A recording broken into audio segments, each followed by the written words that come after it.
और इजराइल दोनों के लिए चिंता की बात है। इस बीच एक बड़ी खबर अपने दर्शकों को बता देते हैं। चीन की सेना में एक बहुत बड़ी खलबली की खबर है। शीर्ष जनरल और नौसेना प्रमुख को जिनपिंग ने हटा दिया है। एक न्यूक्लियर साइंटिस्ट को भी हटाया गया है। भ्रष्टाचार के आरोप में हटाए जाने की बात चाइना कह रहा है। और हमारे साथ मेजर गौरव आर्या हैं। मेजर, ये सवाल मैं आपसे लेता हूं। चीनी सेना में एक बड़ी हलचल और कई जब बड़े पदाधिकारियों को हटाया जा रहा है तो उसके मायने क्या निकाले जाए? मुझे ऐसा लगता है कि ये शी जिनपिंग के कौन डायरेक्टली कितने लॉयल हैं, कौन उनका खासुल खास है, क्योंकि चाइना में जिस तरीके से काम होता है, जिस तरीके से लोगों को हटाया जाता है, पर्सनल लॉयल्टी पे बहुत ध्यान दिया जाता है। और दूसरी चीज कि पॉलिटिकल एफिलिएशंस उनके कौन से हैं। अगर उनको लगता है कि कम्युनिस्ट पार्टी ऑफ चाइना के साथ उनकी पॉलिटिकल अलाइनमेंट इतनी नहीं है जितनी होनी चाहिए, ये पॉलिटिकली उतने इंडोक्ट्रिनेटेड नहीं है जितना होना चाहिए, उस वक्त चाइनीज जो हैं या शी जिनपिंग उनको चुपचाप से हटा देते हैं। ये सिर्फ पहले अपने फॉरेन मिनिस्टर और डिफेंस मिनिस्टर के साथ भी कर चुके हैं, तो ये कोई नई बात नहीं है। चीन ये करता रहता है, फ्रेश ब्लड लाने के लिए इनको गायब कर देगा। और ये आपको मीडिया में भी नहीं मिलेंगे, मीडिया से भी गायब कर दिया जाए। बिल्कुल सर, ये चाइना की मोडस ऑपरेंडी रही है। लेकिन इस बीच एक बड़ी खबर अपने दर्शकों को बता देते हैं। तेजस की मारक क्षमता और बढ़ने जा रही है। इजराइल तेजस जेट के लिए रडार बनाने जा रहा है। ये बड़ी खबर हम आपको बता रहे हैं। जंग के हालातों के बीच ये खबर बहुत इंपॉर्टेंट है। तेजस जेट के लिए रडार इजराइल की ओर से बनाए जाएंगे। इस बीच एक और बड़ी खबर आपको बता दें। रूस से S-500 खरीदने की तैयारी में है भारत। एयर डिफेंस सिस्टम को लेकर रूस से बातचीत शुरू हो गई है। पाकिस्तान की चाइनीज चाल को नाकाम किया जाएगा। स्टिल्थ लड़ाकू विमानों के लिए काल माना जाता है S-500। सर, ये डील कैसे देख रहे हैं शैलेंद्र सर, रूस के साथ भारत की? देखिए, जो ये डील है इसकी सबसे बड़ी इंपॉर्टेंस इस बात की नहीं है कि हम सिर्फ S-500 ले पाएंगे। हमारी उनके साथ जो डील चल रही है वो इस बात की है कि जॉइंट मैन्युफैक्चरिंग भी करेंगे। वहां से गाड़ी जो है ना वो बिल्कुल टोटल टर्न ले लेता है, क्योंकि 500 अगर आप उसकी टेक्नोलॉजी को एब्जॉर्ब कर पाते हैं, उसको डेवलप कर पाते हैं, तो आप 600 की तरफ जाएंगे।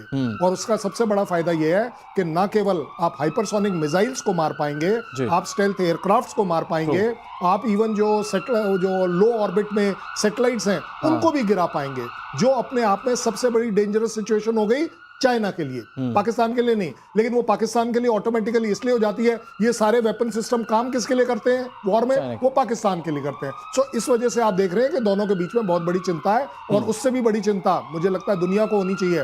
जिस दिन इंडिया इनको मैन्युफैक्चरिंग करना शुरू हो जाएगा, we will be one of the largest exporter. यहां पर आएगी इकोनॉमिक एक रेवोल्यूशन, एक इकोनॉमिक गेन जो इंडिया देख रहा है। ठीक है श्याम सर, बहुत जल्दी से इस पे क्विक रिएक्शन। तो अगर स्टिल्थ फाइटर जेट को मार गिराने वाला हमारे पास अगर एयर डिफेंस सिस्टम आएगा तो ये तो बहुत बड़ी विक्ट्री होगी, क्योंकि अभी सबसे बड़ी सिरदर्दी ये स्टिल्थ फाइटर जेट है जो रडार से बच जाते हैं। आज का युग जो है हमारा ये एयर डिफेंस का है, डिस्टेंस ऑपरेशंस का, स्टैंड ऑफ वेपन्स का है। और इस हिसाब से मिसाइल्स और एयरक्राफ्ट को रोकने के लिए सबसे जरूरी है उनकी वार्निंग सिस्टम, और उसके बाद इंटरसेप्ट करके और ऑटोमेटिकली फायर कंट्रोल रडार का सॉल्यूशन कि कौन सा इंटरसेप्टर, कौन सा सरफेस टू एयर मिसाइल उनको एंगेज करे, कितनी दूर पर करे। उस हिसाब से हमें दूरी जितनी दूर हो, ICBM की हम बात कर रहे हैं, जब हम बैलिस्टिक मिसाइल्स की बात कर रहे हैं तो हमें जो स्पेस से जो मिसाइल्स आ रही हैं उनको पकड़ना पड़ेगा। और उस हिसाब से S-500 बहुत ही कामयाब होने वाला। आपने बात किया तेजस मार्क 1 में जो हम लगाने वाले हैं, ऐसा इलेक्ट्रॉनिकली स्कैन रडार की जो भी इजराइल और भारत के समझौते के साथ भारत की कंपनियों के साथ मिलकर बनेगा। और इसके बाद कुछ दिनों के बाद के लिए बड़ी उपलब्धि है, भारत इसका एक्सपोर्टर बन पाएगा। लेकिन एक बड़ी खबर ये आ रही है कि पाकिस्तान के झूठ पर भी भारत ने स्ट्राइक कर दी है। वजीरिस्तान हमले में भारत को बदनाम करने की साजिश नाकाम हो चुकी है। भारत ने पाकिस्तान के आरोपों को खारिज कर दिया। पाकिस्तान ने हमले के लिए भारत को दोषी बताया था। यहां आत्मघाती हमले में 12 पाकिस्तानी सैनिक मारे गए थे, लेकिन भारत ने इन आरोपों का खंडन कर दिया है। भाई, आतंक को पालने वाला देश जब खुद आतंक का शिकार होता है तो वो बगले झांकता है शैलेंद्र सर, और वो वही भारत पे आरोप लगा रहा था। और भारत ने बिल्कुल क्लियर कर दिया कि हम नहीं। इस तरह का ब्लेम गेम चलेगा, इंफॉर्मेशन वॉरफेयर चलेगी। मैं आपसे पूछता हूं, अगर हम इन सब लोगों को ट्रेनिंग कोई एक ट्रेनिंग कैंप पाकिस्तान का कोई आदमी बता दे जो इंडिया में है, मैं तो 10 गिनवा दूंगा कहां है। आप एक गिनवाइए मुझे कहां है। अच्छा चलिए कोई बात नहीं, आप ये टेररिज्म की लड़ाई की बात कर रहे हैं ना भाई, आपने बोल दिया आप हमारा एक टेररिस्ट का नाम बताइए जो इंडिया में है या इंडिया सपोर्टेड है, कोई एक बता दीजिए। तो ये इस तरह के देखिए, जहां जिस तरीके की तकलीफें पाकिस्तान ने अपने अंदर, चाहे वो TTP के साथ कर रखी है, मैं कह रहा हूं इवन बलूचिस्तान के साथ कर रखी है, हर जगह जो उनकी अपनी प्रॉब्लम्स है, वो सारे के सारे आर्मी पर स्ट्राइक क्यों कर रहे हैं? वो सिविल एरियाज में क्यों नहीं कर रहे? हमारे यहाँ तो नहीं होता, हमारे यहाँ सिविल एरियाज में ज्यादा क्यों होता है? क्योंकि पाकिस्तान का बंदा आया, उसे कहीं पर भी बम फोड़ना है। तो आप देखेंगे ये हमेशा होगा कि ये जो पाकिस्तान आर्मी की जो गलतियां हैं, ये उसका नतीजा वो बहुत रहे। हाँ, और बड़ी बात ये कि हम फिर क्लियर भी कर देते हैं, कई बार तो हमने सबूत दिए हैं कि कैसे आतंकी टेरर कैंप्स जो हैं वो पाकिस्तान के अंदर ही चल रहे हैं। लेकिन एक बड़ी खबर ऑपरेशन सिंदूर को लेकर बताने जा रहा हूं मैं आपको। बड़ा खुलासा हुआ ऑपरेशन सिंदूर पर, पाकिस्तान को नक्शे से मिटा देता हिंदुस्तान। पाकिस्तान एटम बम गिराता तो भारत जोरदार पलटवार करता। भाई पाकिस्तान एटम बम की तो धमकी दे रहा था, लेकिन खबर यह है कि भारत पलटवार करता और पाकिस्तान को नक्शे से मिटा देता। इंडोनेशिया में एक सेमिनार में भारतीय नौसेना के कैप्टन शिव कुमार ने यह बहुत बड़ी बात कही है। श्याम सर देखिए, ये जो कह रहे हैं वो बिल्कुल क्लियर कह रहे हैं। राजनाथ सिंह जी का बयान सुनो, जब वो विक्रमादित्य में गए थे नाविका सागर को रिसीव करने के लिए। आस्तनी तो हमने अभी संभाली ही नहीं थी, हमने तो मोड़े ही नहीं थे। देखिए, नेवी जो कंपेलेंस फोर्स है आज के दिन में, और वो तब आती है सामने जब लगता है कि इनको सबक सिखाना है। सारे टारगेट्स, मकरान कोस्ट का, सिंध कोस्ट का, सारे टारगेट्स। और आपको मालूम है, ये सब हम मीडिया में कहते नहीं है, जो वेपन्स यूज हुए नेवी के अटैक्स में, वो किसी को मालूम नहीं है और कभी मालूम होगा भी नहीं। हमने क्या किया है किसी को बताएंगे भी नहीं। सरप्राइज और दूरी, यही नेवी का तरीका है। अब धीरे धीरे आपने एडमिरल त्रिपाठी को सुना 2 दिन पहले, उन्होंने बताया है इसके बारे में।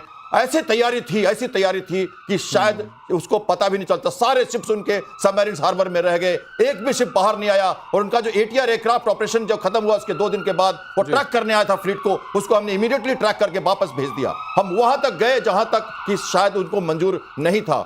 हम वो एक्ट ऑफ जो वॉर है टेरर को जो हमने करार किया है, अब हम इंटरनेशनल स्पेस से, अब हम इंटरनेशनल सी से वो वार कर सकते हैं। वहां हम रुके हुए थे। जब 10 से 12 बजे तक DGMO ने दोनों से बात नहीं की थी, उसका एक मकसद था। कैबिनेट ने उस समय फाइल क्लियर की और डिक्लेयर किया 3 बजे प्रधानमंत्री ने 10 मई को कि हम टेरर को एक्ट ऑफ वार घोषित करते हैं। और तब वो रोल आर्म फोर्सेस को मिला कि अब हम हॉट परस्यूट, सेल्फ डिफेंस में वापस जाना और वो बातें करना जो शायद किसी को पता नहीं है। तो आपने DGNO को सुना होगा, अगली बार पाकिस्तान ने कुछ किया तो क्या होगा ये उसे मालूम है, इसलिए उन्होंने सीज फायर कराया। लास्ट क्वेश्चन शैलेंद्र सर, मेरे पास कुछ सेकंड्स का टाइम बचा हुआ है, बस क्वेश्चन ये, तो मतलब ये गीदड़ बकरियां थी न्यूक्लियर की, अगर भारत अपनी पर आता तो आज नक्शे पर नहीं होता पाकिस्तान। मैं आपके स्पेसिफिक सवाल का आंसर दे रहा हूं और आप कृपया कर सब लोग इस बात को अपने आप इवैल्यूएट कर लीजिए 10 सेकंड के अंदर।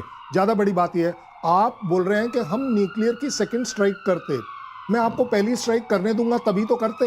आपको क्या लग रहा है किराना स्टोर से आप एक बम निकालेंगे, 16 किलोमीटर दूर ले जाकर अपने जहाज में, मिसाइल में कहीं लगाएंगे, वो जहाज उड़ेगा, मैं 300 किलोमीटर वेट करूंगा, भारत की अपनी तैयारी, नहीं मारूंगा। पाकिस्तान भारत के आगे कहीं नहीं टिकता, ये तो हम हर मंच पर कहते हैं।